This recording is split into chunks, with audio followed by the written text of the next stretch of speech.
You're just tuning in, getting started, please share this with your friends and your people on Facebook and Instagram and Twitter.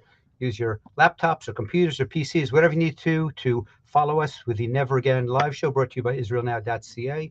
We're going to do a quick, brief introduction, and then Mayor will come on the screen.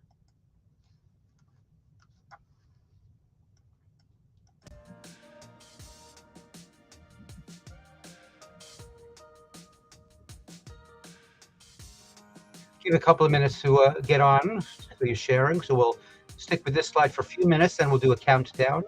Then we'll let Mayor take over from there. We do come to you about every week, and if you have time to get on our website, which is israelnow.ca, you can see all our past episodes, past videos. You could like us, help us, share us, contribute, and make yourself useful in our fight against anti-Semitism.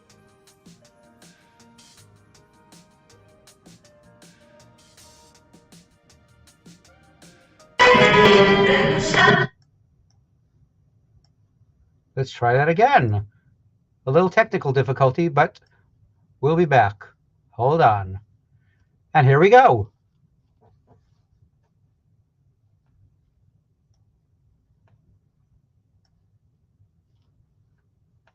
If you're just joining us, I hope you enjoyed the quick little blip there.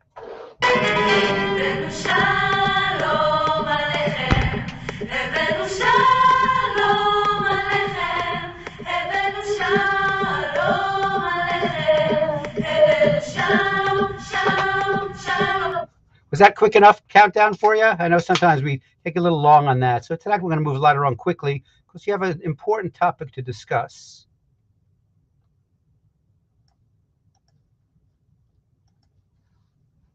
So IsraelNow.ca will present a special report this evening. This is the Never Again live podcast with Mayor Halevi Weinstein, who's joining us from up in Toronto, sometimes from Israel. You also have a comic relief, and the corner here is me, Dr. B, down in our South Texas studios.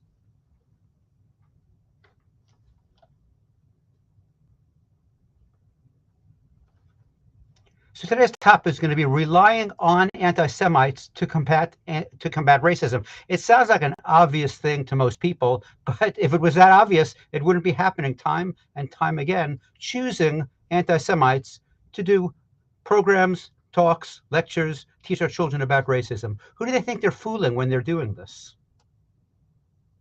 So tonight's episode is going to specifically focus on Canada's Community Media Advocacy Center, where they received a grant of $133,800 to develop anti-racism strategies. And they chose as their chairman, the best person they could find, spokesperson for racism, was LAITH Marouf. And Marouf is leaking, but he's leaking as well. He refers to Jews as bags of human feces, as well as referring to Secretary of State Colin Powell as a Jamaican house slave. And this is who they chose to discuss and teach us about racism. I guess he is an expert in racism, being a weathered racist himself.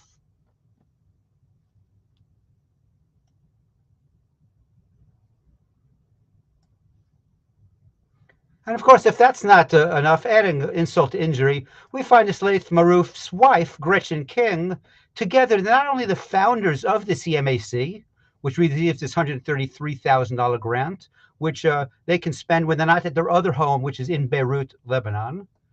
They're not only founders and directors, but their address that's listed is the same address that's listed for the CMAC, the Community Media Advocacy Center. So what a surprise, he gave himself that grant. But who approved it? Who said, okay, let's give that money to this group? Mayor's going to give us a lot of detail later about this whole consortium of people. So who was assigned to the task of finding out how Marouf was hired?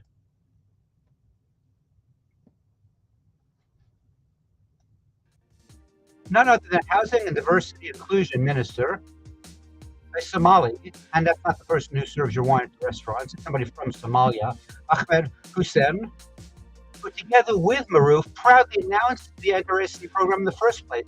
So they called the person who announced the program, who worked with Marouf, to find out how Marouf was hired. It's kind of like in Gaza when the United Nations finds missiles and they call security to pick up the missiles. Security is Hamas, so they just take the missiles, move them somewhere else. That's how absurd this situation is.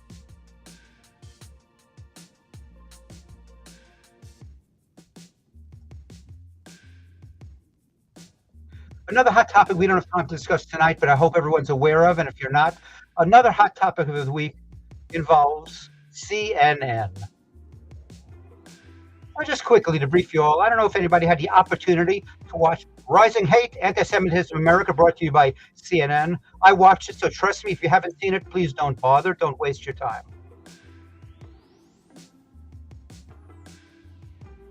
So on this epic hour discussing anti-Semitism, basically it should have been retitled The CNN Whitewash of Left-Wing Anti-Semitism. They didn't have one single representative from conservative, Orthodox, Hasidic communities, and those are the groups of Jews being most targeted, particularly in New York. They just must have missed that in their reporting.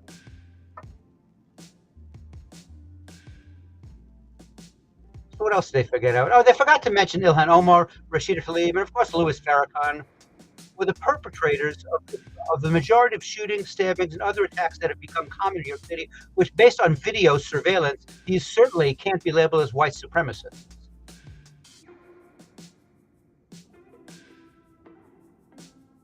Another interesting point that they must have forgotten is that not only were these not white supremacists, but when they did talk about the shooting, the attack by a terrorist in Texas, my home state, they failed to mention the Islamic involvement. Before that, they also didn't, I guess they missed it, but just the weekend before their episode, there were two gangs of black teens who attacked Orthodox Jews in two locations.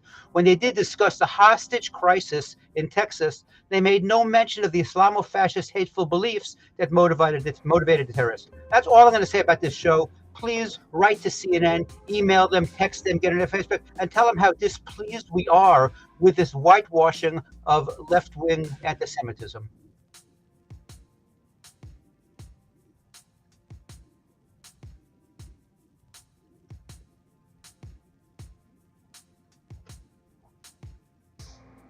The world is a dangerous place, not because of those who do evil, but because of those who look on and do nothing. Here at israelnow.ca, please join us. We don't look on and do nothing. We're active, we're proactive, we organize, we rally, we write letters, emails, we attack the people with the pen, which is the best way to start. Without any further ado, we're going to bring Meir onto the screen, our host of tonight's show and every show, and the founder of israelnow.ca.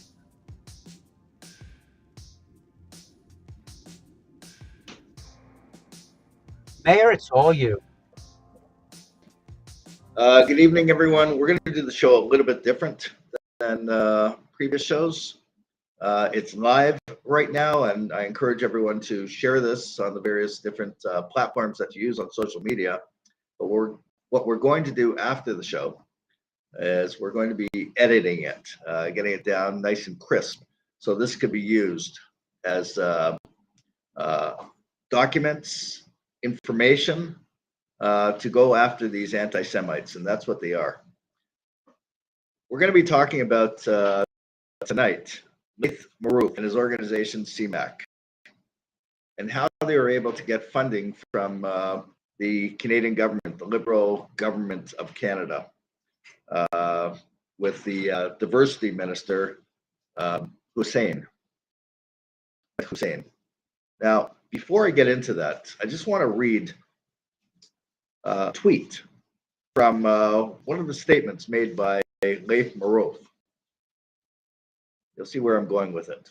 In one tweet, he said, "Life is too short for entertaining Jewish white supremacists with anything but a bullet to the head."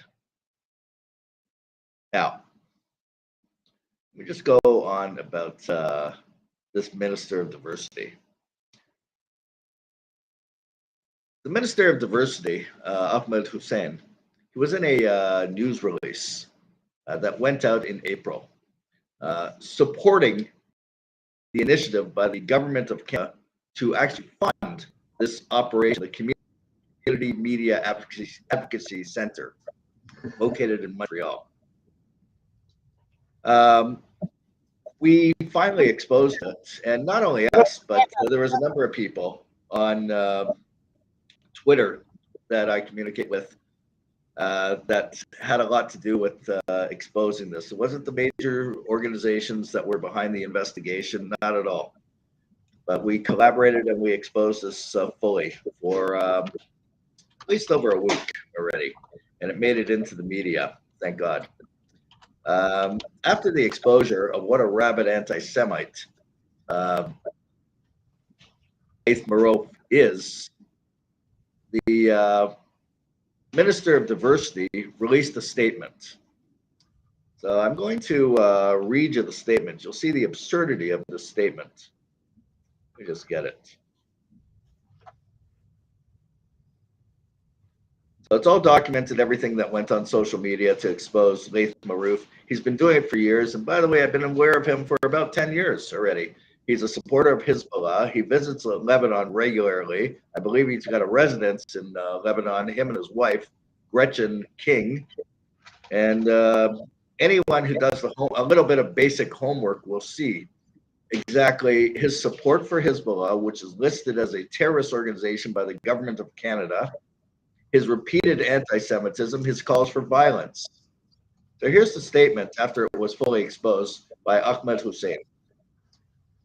Anti-Semitism has no place in this country. The anti-Semitic comments made by LAITH Marouf are reprehensible and vile. We have provided notice to the Community Media Advocacy Center, CMAC, that their funding has been cut and their project has been suspended. Now, just understand, they've been getting funding for 3 years already. Lots of money from the government. We call on CMAC, an organization claiming to fight racism and hate in Canada, to answer how they came to hire LAITH Marouf and how they plan on rectifying the situation given the nature of his anti-Semitic and xenophobic statements. We look forward to a proper response on their next steps and clear accountability regarding this matter. I want to assure Canadians that our government has and will continue to fight anti-Semitism and hate in all its forms. Okay, so let me point something out. Number one, CMAC. Who runs CMAC and who controls CMAC and who owns CMAC? It's run, it's owned, and it's operated by the two senior consultants, LAITH Marouf and his wife, Gretchen King / Marouf. They operate it. She signs the documents. All this has been made public on social media as well. The Minister of Diversity is asking LAITH Marouf and his wife to investigate why they hired LAITH Marouf. That's the absurdity of the whole thing. But it gets even more convoluted.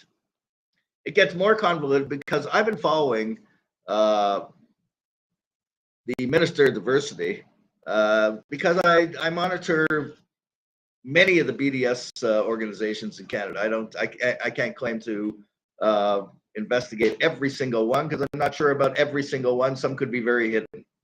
But certainly the major BDS organizations in Canada, I have been investigating for a long time. And I came across a number of years ago that the Minister of Diversity, Ahmed Hussein, posed for a picture with Melinda Gallo from CJPME, one of the main organizations in Canada. And Miranda Gallo has made videotapes on YouTube for CJPME, encouraging people to go to department stores and to seek out Israeli products and put BDS stickers on. That's what she has done for a long time. She's on record doing that. So here we have the meme on the screen right now of Ahmed Hussein in a picture with Miranda Gallo from CJPME, who that's what she's known for, promoting to target Israeli products in department stores here. Now, somebody could say, there could be a critic that could say, okay, well, he's on the campaign trail and anybody could take a photo with him and he has, you can't accuse him of that. Okay, perhaps, but there's a bit of a trail here.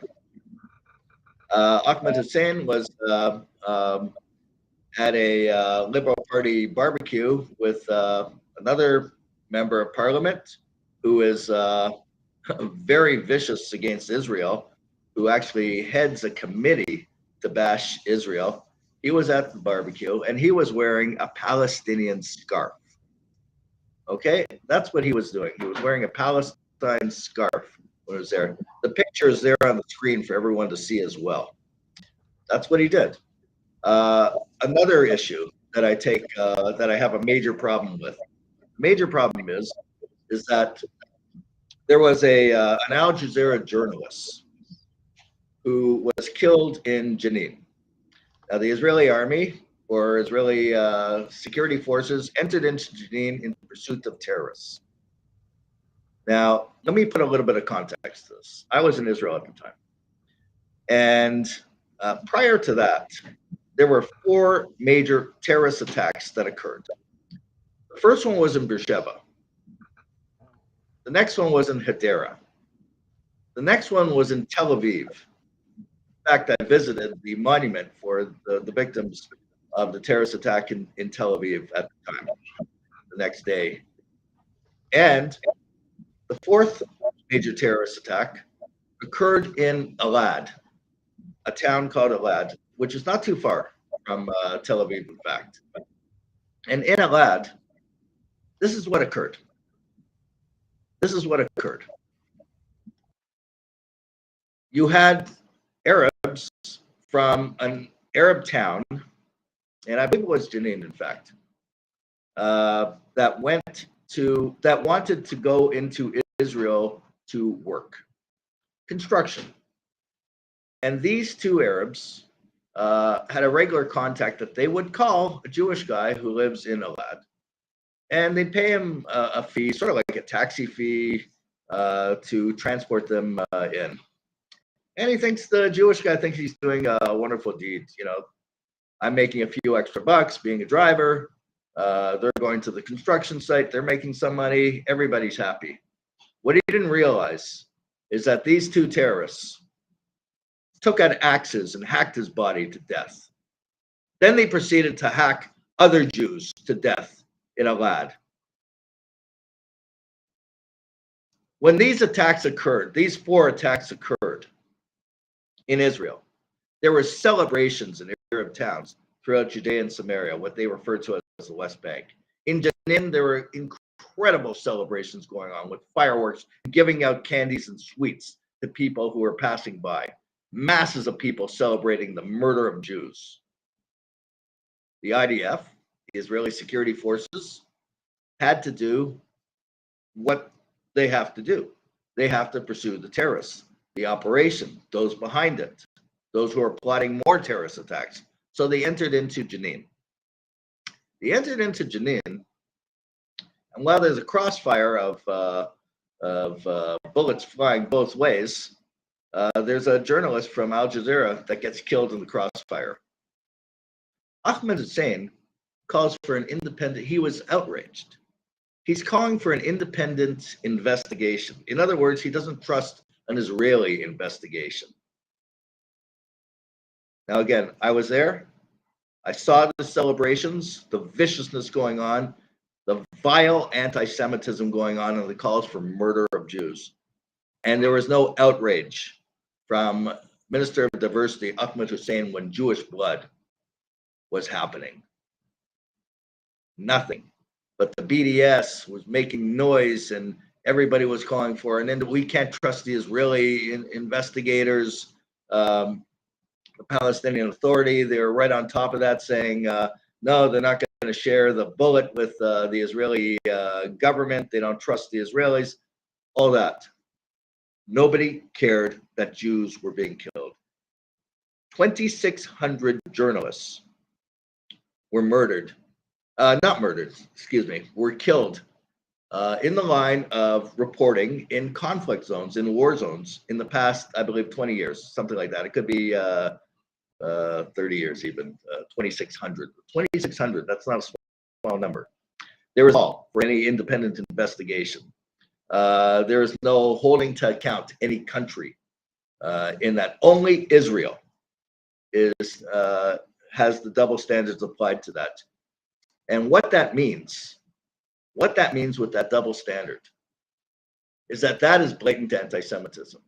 According to the IRA definition of anti-Semitism, the double standards, holding Israel to different standards than anyone else, that is blatant anti-Semitism. So when the Minister of Diversity puts out a tweet and calls for an independent investigation, that's what it, and he's outraged about it. That's what it's about. You put it all together, and he's wearing the Palestine flag, and he's posing for pictures with one of the leaders of the BDS,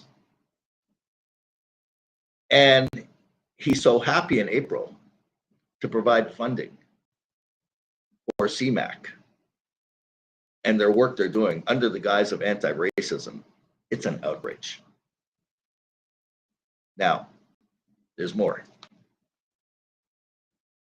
Also, let's bear in mind one other critical point. LAITH Marouf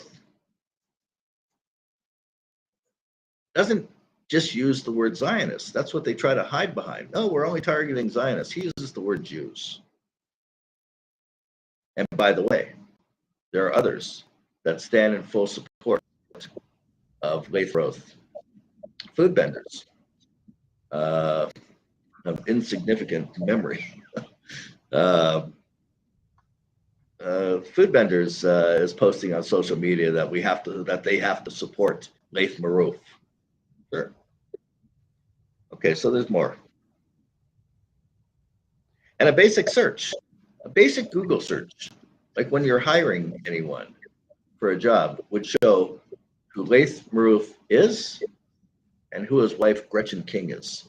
And her bio is full of anti-Semitism, anti-Israel garbage. Now, I said there's more. This is what there's more.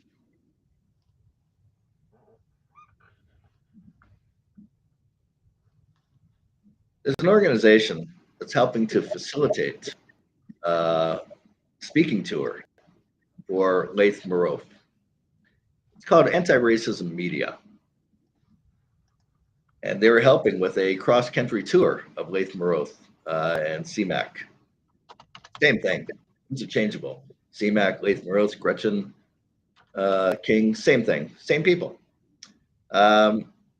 So anti-racism media, that's something that we have to take notice of, and that's something that we're going to have to investigate. Now, we have some, we have some Jewish organizations, and I'm not going to mention them by name because I don't want to bash them by name anyways, and I'm not looking to bash. But it's almost like passing the buck when they're calling on the government to hold an independent investigation of how this ended up, how this happened in the first place.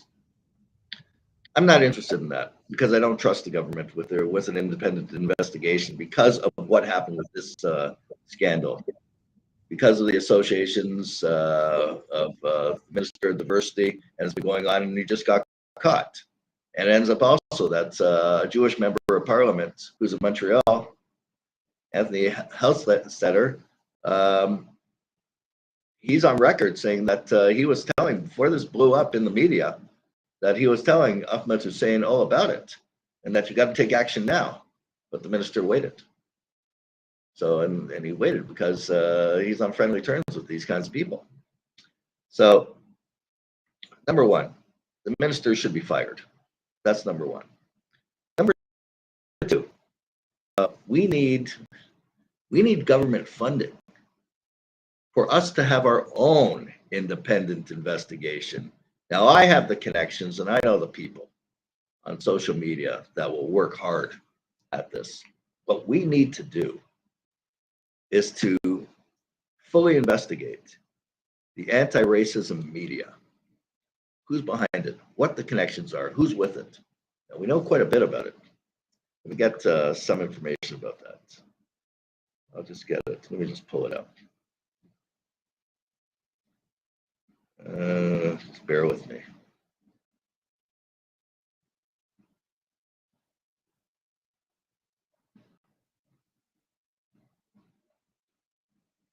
Okay.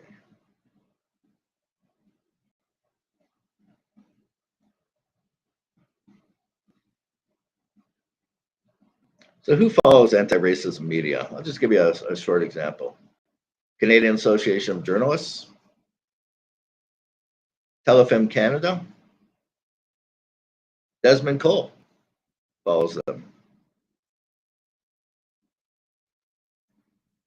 There's a TDSB teacher that was exposed for support for the PFLP or promoting materials glorifying the PFLP. He follows them. CKDU 88.FM radio, they follow. There's a reporter with the Toronto Star that follows them. There's a lot of work we have to do. So we can't just say we're going to leave it up to the government to carry on an investigation. This is anti-Semitism that has been festering for a long time. Can you imagine? Can you imagine a BDS person, supporter of Hezbollah, talking about putting a bullet in the head of Jews and getting paid for it? And having a speaking tour set up by a so-called anti-racism media group going across Canada? So we're going to work on this. And we're going to expose whatever members of parliament are involved with this as well. We're also going through the Freedom of Information Act to obtain the documentation, the background documentation of what transpired in all these years, government to CMAC, funding and communication, back and forth, all of it. We have to have it. We have to have it. We're on top of it. We're doing whatever we can. Let me just see if there's any comments on the side here. Okay, well, there's a few, just but we addressed it. So there you have it. We have a lot of work to do. I want to thank everybody for joining us tonight. Please share this, but we're going to be editing this and putting it on YouTube as well, so we could send this from our documentation as a reference point for activists, so we can get the job done. There's a lot of work that we have to do. Sorry for bringing this to your attention, but anti-Semitism is vile in Canada, and we just can't fall asleep at the switch. This is a warning to Jews. This is a warning. The days of Stephen Harper as Prime Minister are over. This government turns a blind eye to anti-Semitism. They really do. They really do. And the double standards. And again, let me emphasize again, the terrorist attacks that happen in Israel, and no one says anything. But the reporter from Al Jazeera, because it involves Israel, there's the outrage.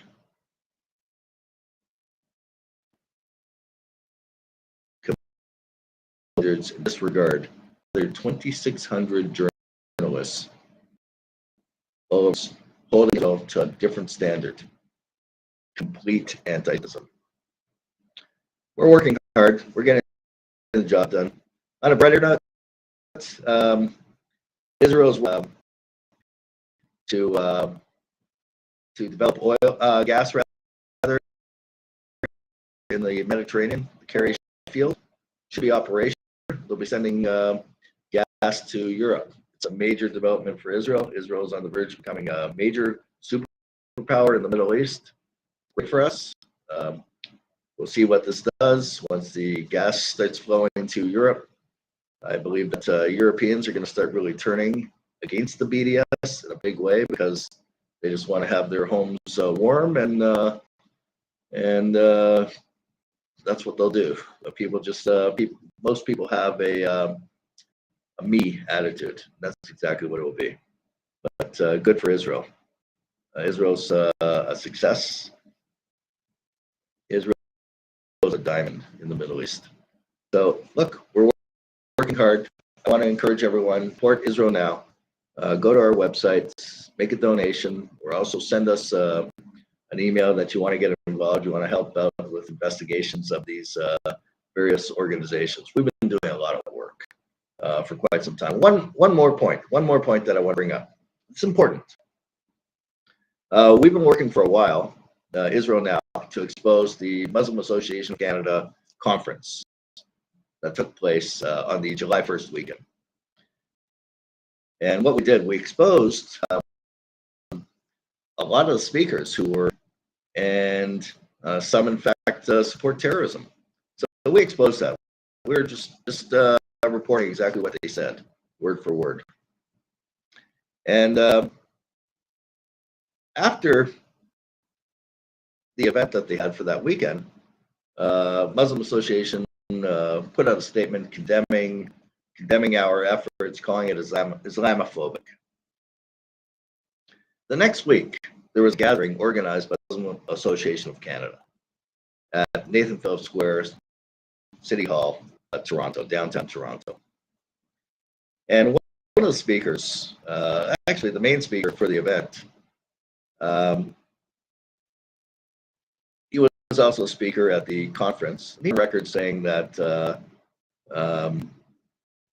Islam is the religion of resistance. He's had more statements than just that. But also speaking at the event was Diversity Minister Ahmed Hussein. And Ahmed Hussein there condemned Islamophobia. Now,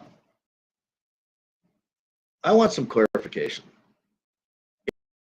Is he standing by the statement by the Muslim Association of Canada condemning our efforts for exposing anti-Semitism and support for terrorism by a lot of the speakers who were at that conference? And I would have rather that the Association of Canada would have canceled those speakers and gone on a more positive way, and a way of, let's say, embracing the Abraham Accords so we could finally break bread together. The minister condemns Islamophobia.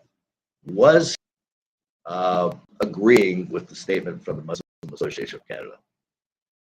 You know, when I look at his involvement in so much, I think that's what it is.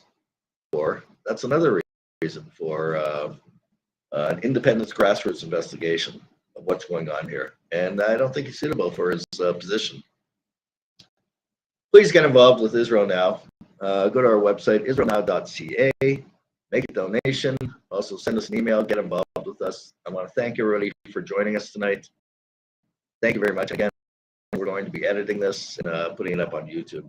Thank you very much. Let me just see if there's any comments I have to address. Keep up the good work. Systemic comes from the top down. Israel Now should lead the investigation. Yeah, we want to lead the investigation. Thank you very much, everyone.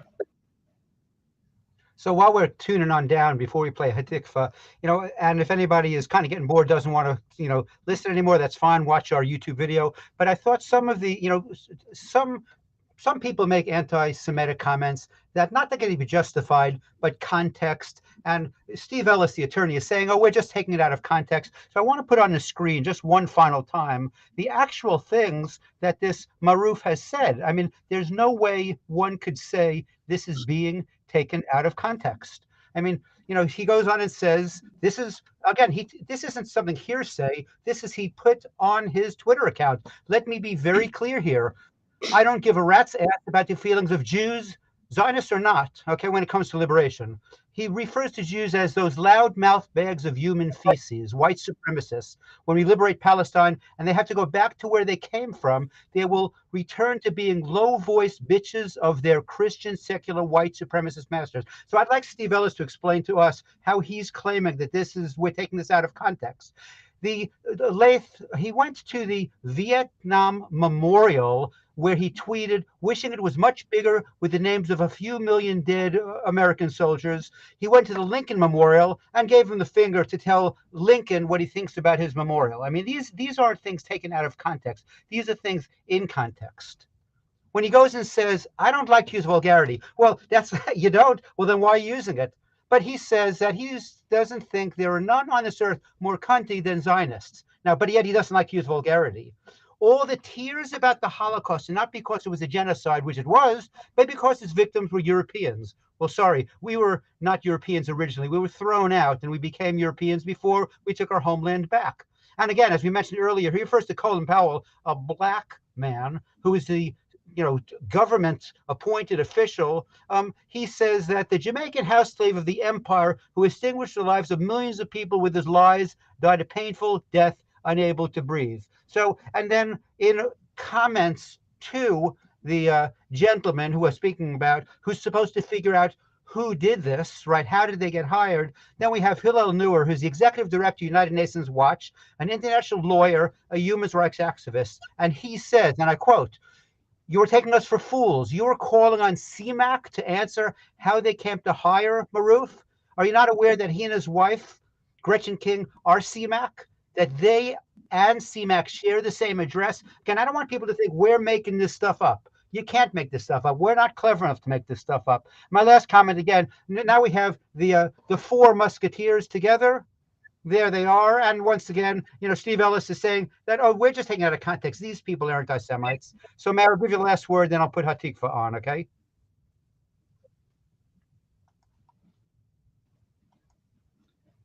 Everyone just get involved. There's a lot to do. The anti-Semitism is it's on the extent of it and from level. Again, the minister should be fired or step down and apologize to the Jewish community, number one. But I can't even see what kind of apology he would come up with, looking at his record, with double standards and everything like that. Support Israel now because we want to investigate. That's what we wanted to put the team together. Believe me, there's good people out there. Good people out there who will get the evidence, as we've been getting the evidence for the past week. Number of so that's what we have. We can't rely on this absolute BS statements from the government, and Jewish organizations are calling for an independent investigation made up of who? Same kind of fools that investigated anti-Semitism at University of Toronto. Give me a break. No, it's rampant. That's what's going on, and we have to grab the steering wheel and take charge right now. And that's it. That's what we have to do. Israel.ca. That's it. Join us. Get involved. And we are, we are survivalists, and we will continue to be resilient. Whether we, that's right. That's right. Good point.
Shalom aleinu ve'al kol Israel.